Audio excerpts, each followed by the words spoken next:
Do backwards. Alright, when we're working on that horse stance, it's a basic stance, and when we're training we want to be able to focus on staying in that stance. So what we can do is another drill, we're just doing our movements in that stance. So if we come out of it, we go back into the stance, and otherwise we try to stay in the stance. So you can start off by just getting in a horse stance. So I got my feet are straight, my knees are pushed forward to the outside, and I have my hands wherever. Now I'm going to move this way with a side kick, so that's going to be one application, side kick. And notice I go right back into my horse stance. And maybe I'll do an application that way with a side kick, again, back into my horse stance. Now I might want to do the second application that we did earlier, which is the pivot right here. Maybe I do something with my hand, or maybe I just come into a different stance, or different hand stance. My feet are still in a horse stance. And again, I come all the way around in a pivot, and you could do this here. Again, I come in with a stepping kick,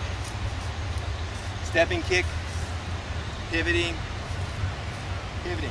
The idea is to help remind yourself to keep in that stance, to go back into that stance after movements. A lot of times we'll drop into the horse stance, and then we'll start doing techniques, and we're coming out of it now.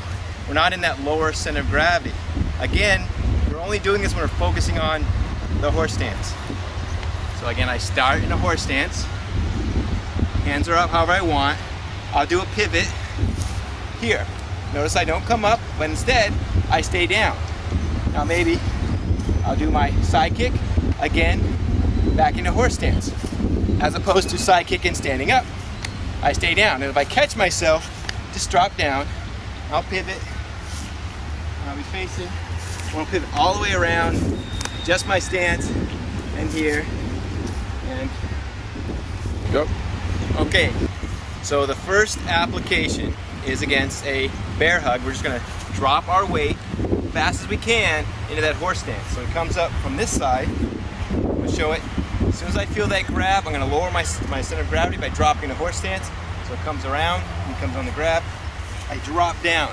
Now once my weight is lowered, I'm going to shoot my hands out. You notice a lot of times you might stand like this in horse stance. So that's just a good reaction for us, is to shoot our hands out. That helps to break a little bit of that grip. So when he comes in for that grab, drop, and I shoot my hands out.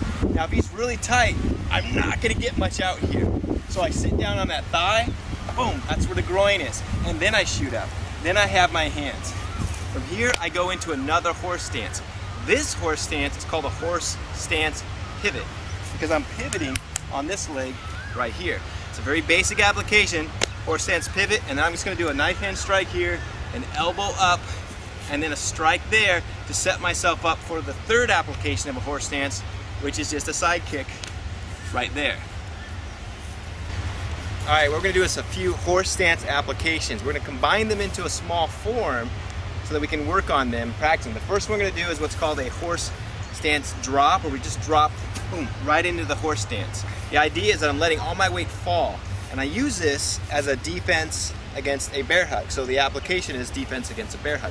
So a bear hug is if someone's going to come and pick me up or grab me. If my feet are close, he can throw me now. It's going to be a lot easier for him to pick me up and throw me, so I'm in trouble. So as soon as I feel those arms go around me, I want to drop down in this horse stance. So I'm lowering my center of gravity. That's the application.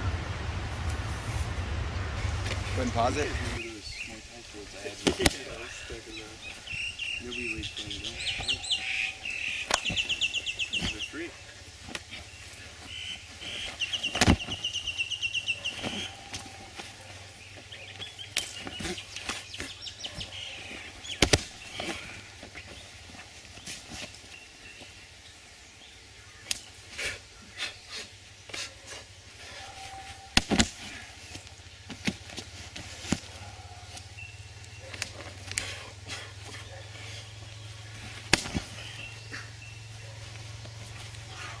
Switch around.